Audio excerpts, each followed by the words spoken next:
Hello and welcome everyone to our 39th episode of The Little Inside. As usual, my name is still Tobi. It's kind of surprising though. And this week we're going to have a look at beginner's breathing meditation. So let's take a deep breath.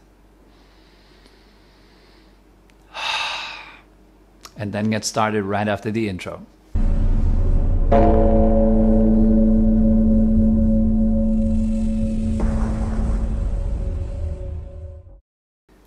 Meditation as we practice it here is almost like a process of refinement, process of filtration, if you will. In the beginning, we're settling the body. That's kind of the coarsest thing to filter out. Physical tension, physical stress, tension in your energy, and all that bad posture and all that kind of stuff. We filtered that out in the beginning, making the body a bit more comfortable, a bit more relaxed. The second kind of filter would then be letting go of future and past thoughts, coming into the present moment, or simplifying the mind already a little bit more. Letting go of the next two things, right, which is future and past. Then the third filter is even more fine. The next filter is about letting go of all kinds of thoughts that are in your mind. So all these random kind of the narrative, the commentary that we have, we're letting go of that in stage 3. Now what do we let go of in stage 4? We let go of everything else but the breath. So now we are bringing all of our attention to the process of breathing. That's what's happening in stage 4 of this process of meditation. In this stage, I'm going to give you 3 steps to approach your breath. The first one is just simply noticing whether you are breathing in or out right now. Right now I'm breathing in. Right now I'm breathing out. Simply knowing that. You don't want to say the words in your head, right now I'm breathing in, right now I'm breathing out. That's not how you want to do that at this stage, that you have already let go of the inner voice in the previous stage, if you remember. So here it's just a silent recognition of where your breath is right now, either on the way in or on the way out. And then you want to sustain that attention for as long as you can before you get lost in whatever other things come along and your attention wanders off the breath. If you noticed your in-breath and your out-breath for a while in that way, then the next step is to become aware of that feeling that is associated with breathing in and breathing out.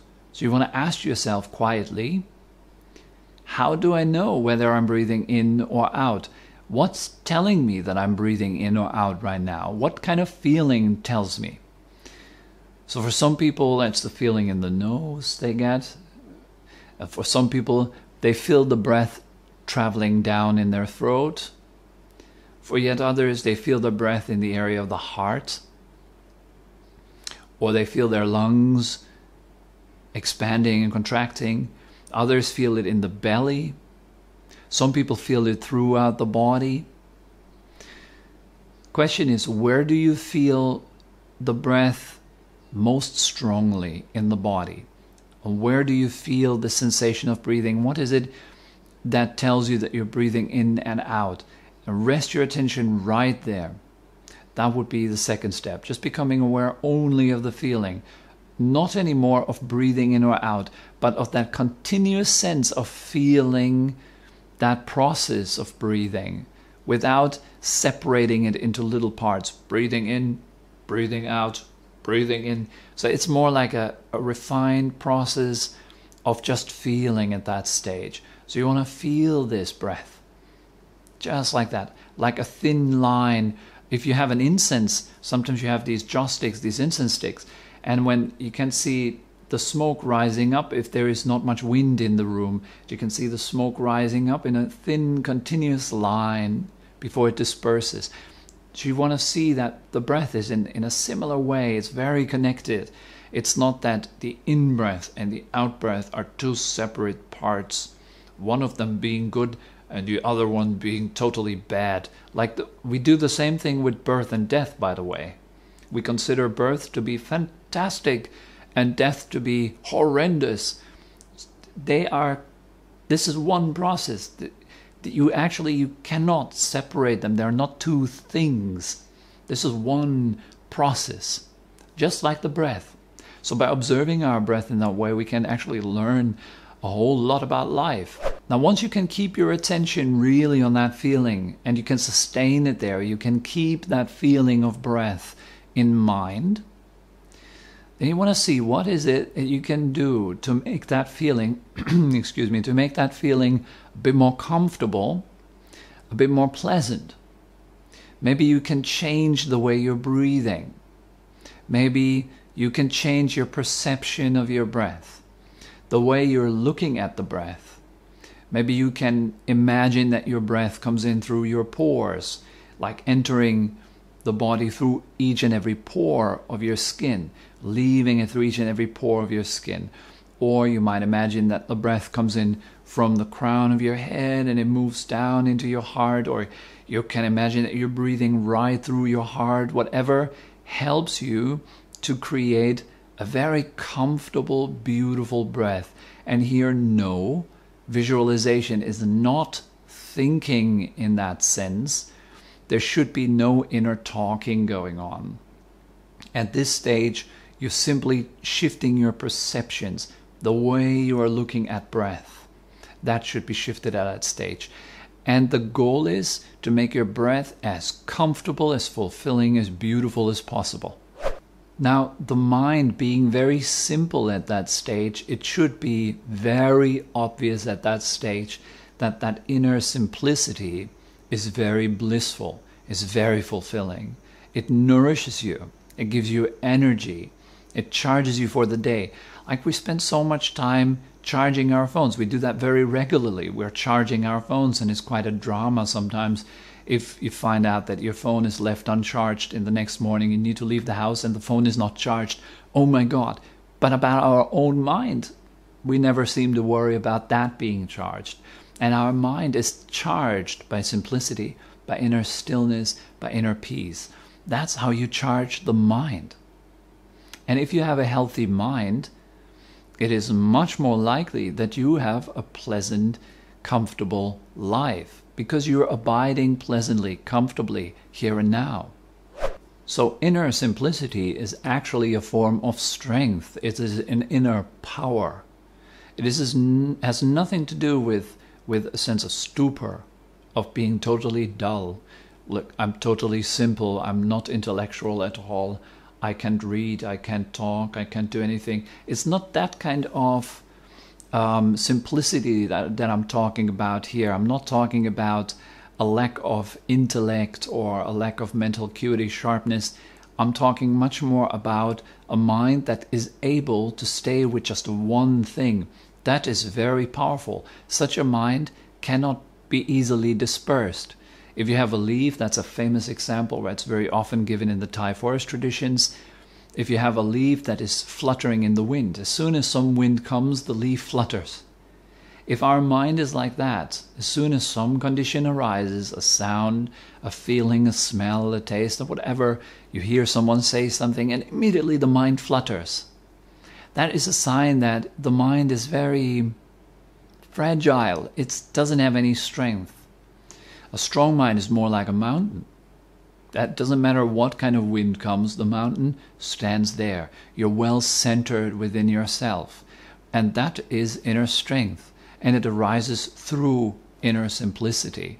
In a good sense, that simplicity being coupled with sharpness, with awareness, with the ability to hold your attention somewhere, or I'm not saying holding your attention, but the ability to rest your attention somewhere, because it's not an act of force or willpower. It is more an act of resting within yourself, finding a true center within your heart. As I mentioned before, you can adjust your breath. to make it more comfortable. Then there are two ways of adjusting your breath to make it more comfortable. The first way is through directly adjusting your breath. You can directly adjust your breath by ways of different breathing methods. You can breathe deeply, for example. See how that feels like. How does it feel like to breathe into your whole body, into the soles of your feet? How does it feel like, and I'm talking about the energy of the breath. Surely you're not breathing air into the soles of your feet. Of course not, yes, but you're feeling the energy traveling down in your body. You feel a sensation of something traveling downwards in your body. Maybe you can breathe that deeply. You can direct your energy so deeply. Maybe you can just direct it to that point. Maybe a bit deeper, maybe to the belly. See how that feels like. How does deep breathing feel like? How does flat breathing feel like? Long breathing, short breathing. What kind of situation in your life requires what type of breath for you to relax and find a sense of comfort and peace right now? The other way of adjusting your breath would be through perceptions. That's a bit like changing your viewpoint. By changing our viewpoint, you can change a situation around. For example, if someone that you love very much leaves you, you might feel devastated. Or you might change your viewpoint and say, well, maybe it didn't work out anymore, and if we would have stayed together, it would have gotten worse and worse. And maybe right now it's time in my life for something better to arise, for something that is more uplifting to come, for something that matches more with my current state of mind, and so forth. It's a different way of thinking, a different approach, and it changes the way you feel. And if you feel differently, if you're uplifted, then your actions become uplifting, and thus your life becomes more uplifting. So you want to change the way you're looking at your breath. How can you do that? Well, I mentioned some examples before. Another example that I've heard of is, I think Ajahn Brahm mentioned this one in his book, Mindfulness, Bliss and Beyond. He mentions this. When you're breathing in, you might feel that that all the trees around you in the world are breathing out as you're breathing in. And if you're breathing out, that all the trees around you in the world are breathing in. And to kind of feel that, to sense that, that would be a beautiful example actually of a changed perception or viewpoint. Another thing could be that you're breathing in good health, or that your breath is having healing properties, or that you're breathing in comfort and peace, or whatever comes to your mind. There's literally no limits to your imagination, but don't become too complex and too fancy in your imaginations. Remember that the ultimate goal is that you're just resting with the sense of comfort in your breathing. That's the real point of that exercise. If that becomes this elaborate kind of visualization, me sitting at the beach, and on my right hand side there is a bag full of beautiful glittering stones, and then on my left side there's this amazing incense, and then in the front of me there's a beautiful oceans, and then I'm breathing in the healing powers of the ocean. That's too much. That's by far too much. You want to keep it simple and actually work with the feelings that are already there, and changing your perception, how you're looking at the feelings, can change the direction and the energy of those feelings. So at this level, your awareness is quite surely refined enough so you can do these adjustments without allowing the mind to disperse too much. If your mind disperses still too much, then you should be working on the previous stages of the meditation technique. So this is all that comes to mind for this week about beginner's breathing meditation, the stage 4 within our meditation method. I hope that was useful and helped some of you who are practicing on that level, who are currently really developing their breath meditation, and inspired maybe all others to come up to that stage and develop properly the previous stages on the path. If you do have any questions or you want to write something in the comments, write it down in the comment section below. And I'm looking forward to see all of you again next Wednesday. And I wish you a wonderful and mindful week. Bye-bye.